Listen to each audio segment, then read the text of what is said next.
Good morning, and welcome to GCL's FY2025 earnings conference call. All participants are in listen-only mode. There will be a presentation followed by a question-and-answer session. If you wish to ask a question, you will need to press the star key followed by the number 1 on your telephone keypad. Please note that this call is being recorded. I will now turn the conference over to Crocker Coulson, Investor Relations for GCL Global Holdings. Mr. Coulson, the floor is yours. Thank you so much. Hello, everybody, and thank you for joining us to review GCL's FY2025 full year results. This morning, GCL posted both the earnings release and the related investor presentation to our website, and you can find that at ir.gclglobalholdings.com. I'm pleased to say that with us on the call today, we have Sebastian Toke, GCL's Group CEO, and we also have Kenny Lin, GCL's Group Chief Financial Officer. After the prepared remarks have been concluded, we're going to open up this call to your questions. But before we begin, some statements in this teleconference will be forward-looking within the meaning of the federal securities laws. Although we believe these statements are reasonable, we can provide no assurance that they will prove to be accurate because they're prospective in nature. Actual results may differ materially from those discussed today, and we do encourage you to review our most recent filings with the SEC for a discussion of risk factors that could materially impact our results. As I mentioned, the earnings release is available at ir.gclglobalholdings.com, and again, we encourage you to review the reconciliations of certain non-GAAP measures contained within. With those formalities now out of the way, it's my great pleasure to turn the call over to Sebastian Toke, Group CEO. Sebastian, over to you. Thank you, Crocker. Hello, everyone. I'm Sebastian, Group CEO of GCL. And it's with a great pleasure to be speaking with you today on our first full year earnings call since our Nasdaq listing on February 14th this year. Today, I'll be taking you through the performance of financial year ended March 31st, 2025, which we refer to as FY25. So the group has grown significantly the past 12 months, and I'll also provide you with some perspective on what drove our performance and the strategic direction we're taking as we continue building out and strengthening our financial profile, along with our strategy towards both innovation and growth in the years ahead. For those of you who are dialing in from the computer and would like a visual aid to this call, as mentioned by Crocker, our FY25 earnings presentation is also available in the Investor Relations page for you to download and to refer to as well. So with that, let's look at our achievements for FY25.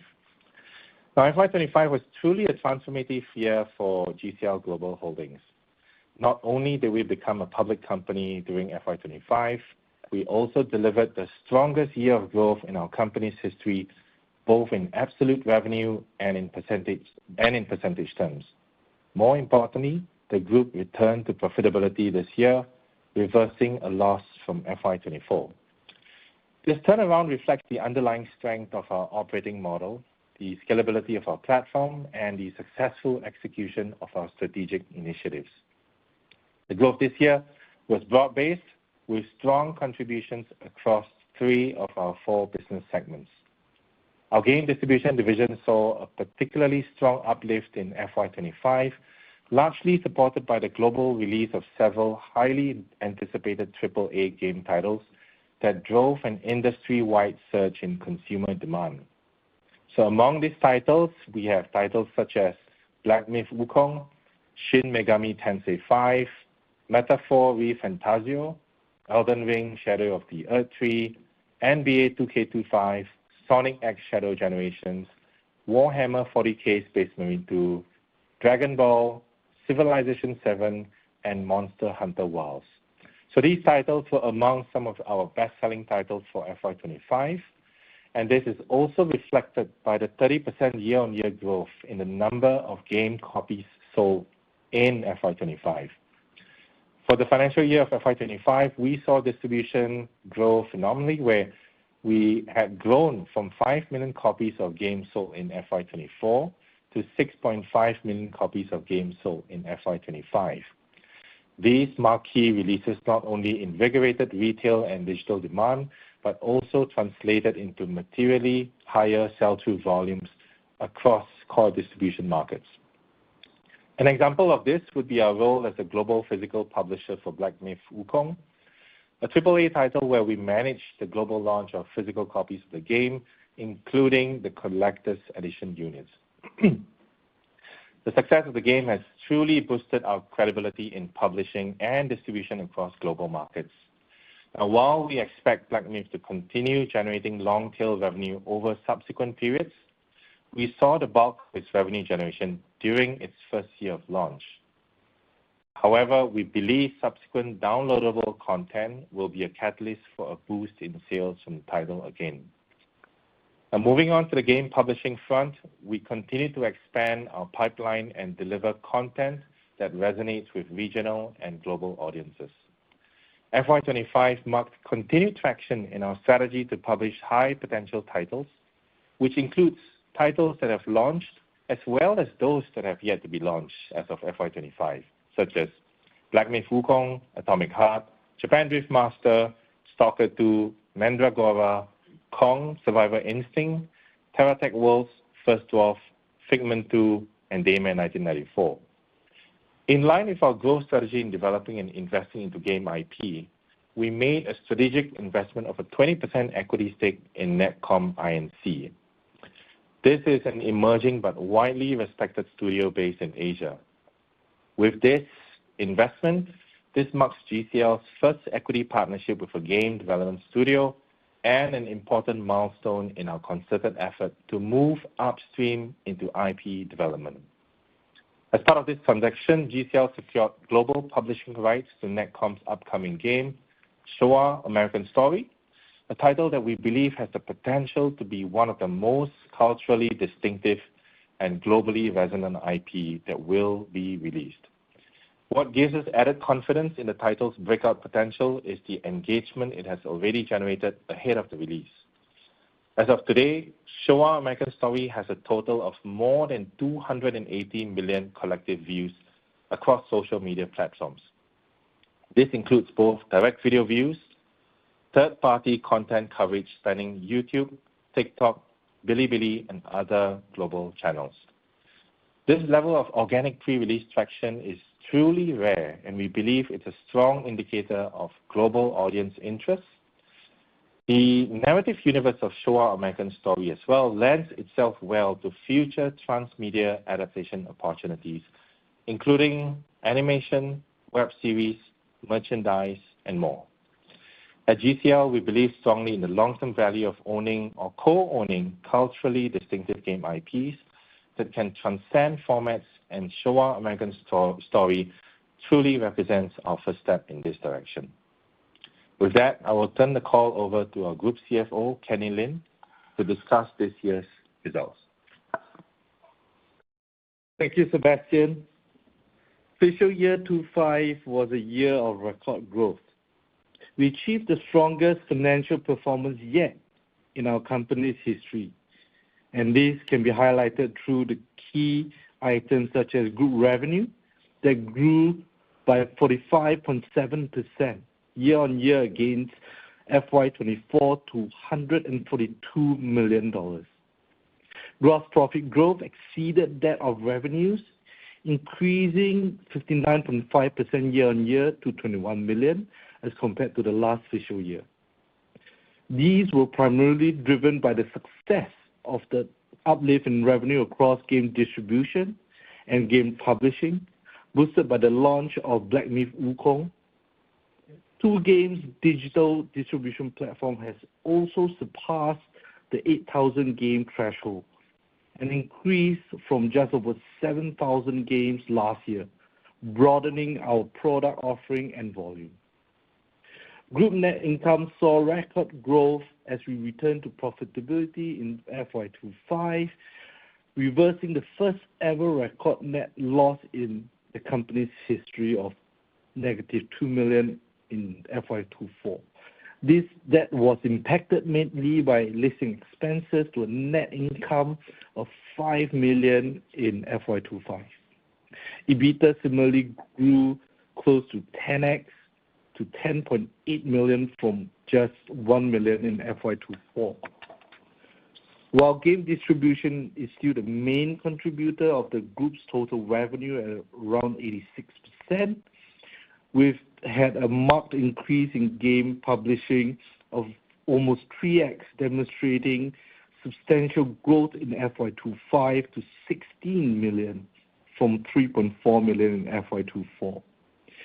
Game publishing's revenue contribution also grew from 3.5% of the group to 11.3% in FY25, reinforcing our strategy to build out IP investment and development for the future. While the segment revenues for media and other decreased by 10% year-on-year, gross profit in this segment still managed to grow around 6% year-on-year from 1.5 to 1.6 million in FY25.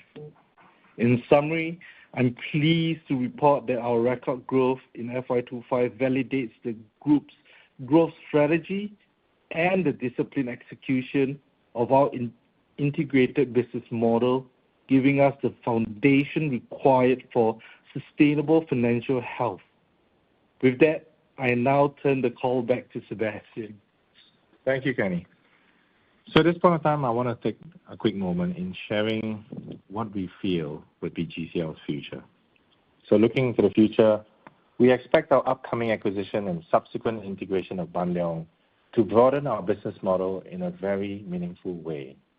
By incorporating Ban Leong's presence in gaming hardware and consumer electronics, along with its distribution rights to some of the biggest gaming hardware and consumer electronic brands, we believe we will benefit from its relatively stable revenue trajectory, helping to offset the natural highs and lows of content-driven IP cycles. We believe this portfolio will provide a solid foundation for reliable, hardware-focused income, giving us greater visibility to our consolidated financials moving forward. Furthermore, in an era where gaming software has driven the demand for gaming hardware, the acquisition of Ban Leong as a consumer electronic and gaming hardware group will complete GCL's ecosystem. We believe Ban Leong has also benefited from evolving consumer needs in recent years, with Ban Leong strategically positioned to capture the increasing demand in gaming graphic cards. Not only that, gaming cards aside, Wi-Fi routers, gaming PC, and laptops, with everything in between that serves the larger gaming community, Ban Leong has been positioned strategically. Based on public filings of Ban Leong's unaudited financials prepared in accordance with Singapore Financial Report Standards, Ban Leong's revenue was Sing dollar 193.6 million, gross profit was Sing dollar 16.9 million, and total comprehensive income was Sing dollar 4.8 million for the 12 months ended March 31st, 2025. We currently expect the acquisition to close by the end of August, and any financial impact of that will only be seen in the current financial year of FY26. Subsequent to the acquisition of Ban Leong, we plan to streamline the group's business into two main pillars, where the first pillar will focus on the relatively stable distribution business, which now includes gaming software, gaming hardware, and consumer electronics. The second pillar will focus on game IP, anchored by game development, game publishing, content creation, and transmedia aspirations. Therefore, the overall group strategy will still revolve around capturing strong and interesting game IP, given that we believe we are well positioned to allow for IP adaptations across various mediums for potential further monetization. Like in the example of Stalker 2, which was a game that we published last year, the anticipation of Stalker 2 led to a film adaptation last October, which became a catalyst for the game launch of Stalker 2 a month later. The trend of transmedia as well has been prevalent in the industry for many years now. Some of the examples include some of the biggest gaming IP, such as Sonic, Mario, and all these large gaming IPs have been adapted into movies or TV series, which usually drives a boost in the underlying game demand as well. Looking ahead, we are primed to further strengthen our IP-led strategy. We have signed global publishing agreements with two promising development studios such as Sword Panda and Leap Studio during FY2025.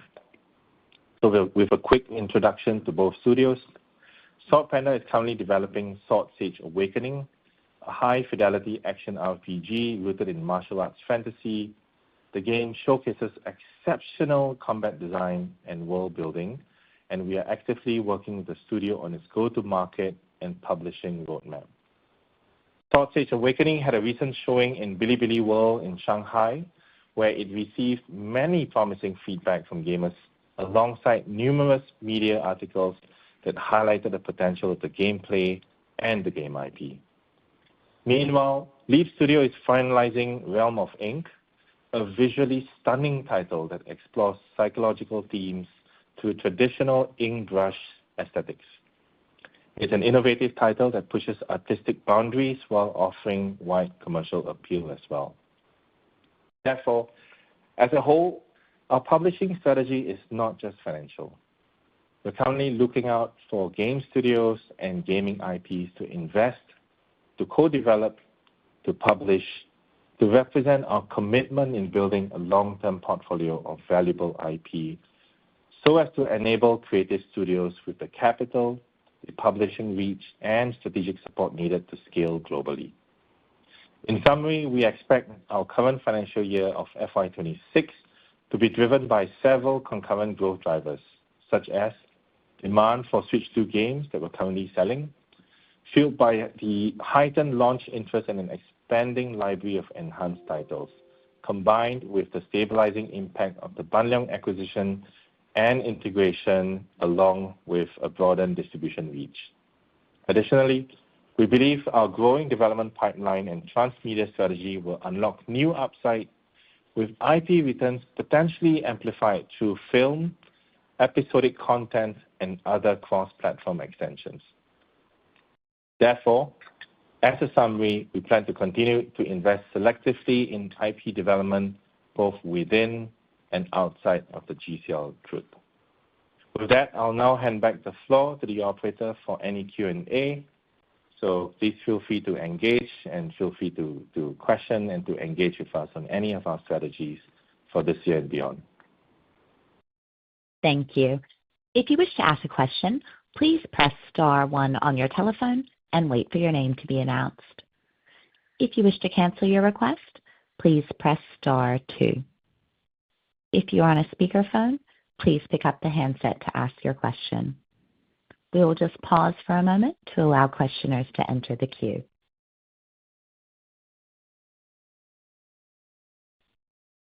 Once again, that's star 1 on your telephone and wait for your name to be announced.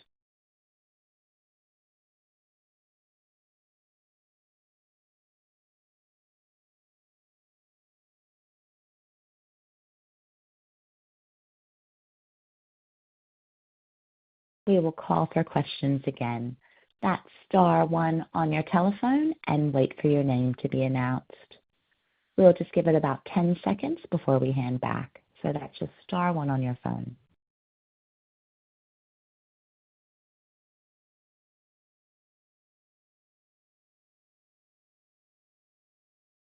Your first question comes from Scott Buck with H.C. Wainwright. Hi, good morning, guys. How's everybody doing? Hey, Scott. Good. How are you?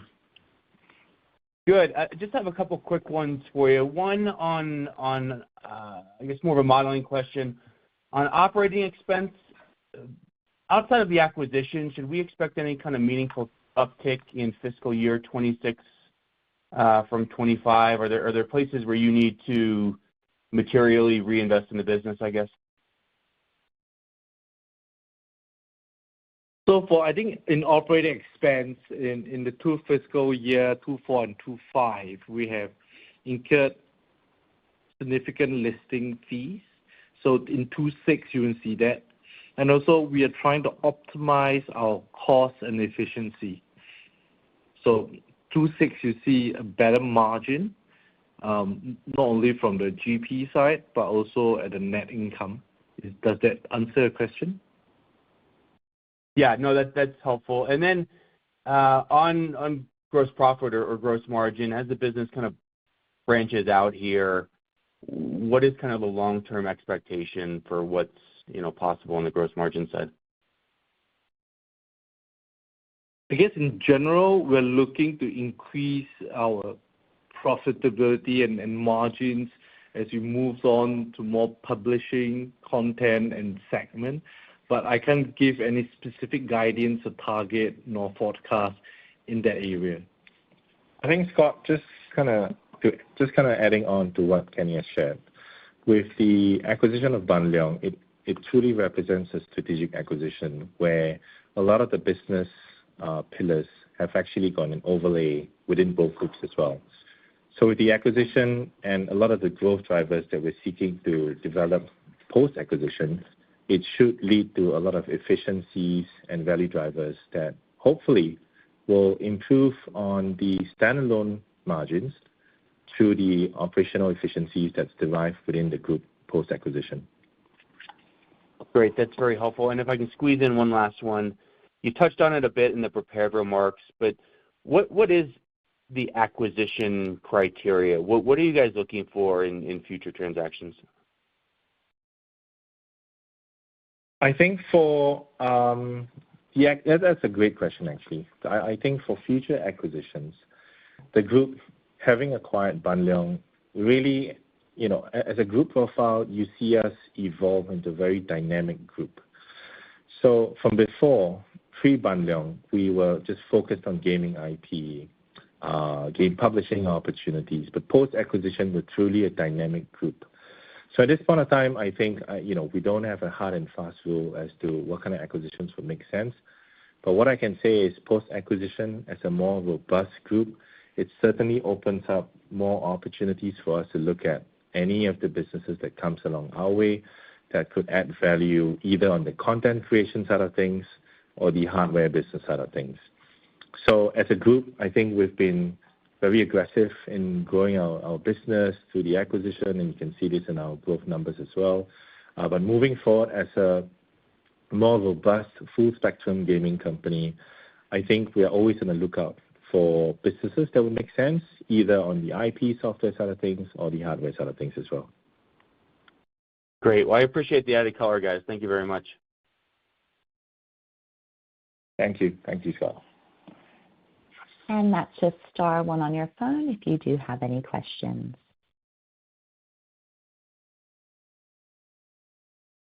We are showing no further questions. I'll hand back to Sebastian for closing remarks. Okay. So again, thank you, guys. I would really like to express my sincere gratitude to our shareholders, our partners, the interested parties that have dialed in. I invite your continued engagement, questions, and collaboration as well. So if you have any follow-up questions that you weren't able to ask on this call, please feel free to reach out to our investor relations team. With this, I bid you farewell and have a great day ahead. Thank you, guys. Thank you. That does conclude our conference for today. Thank you for participating. You may now disconnect.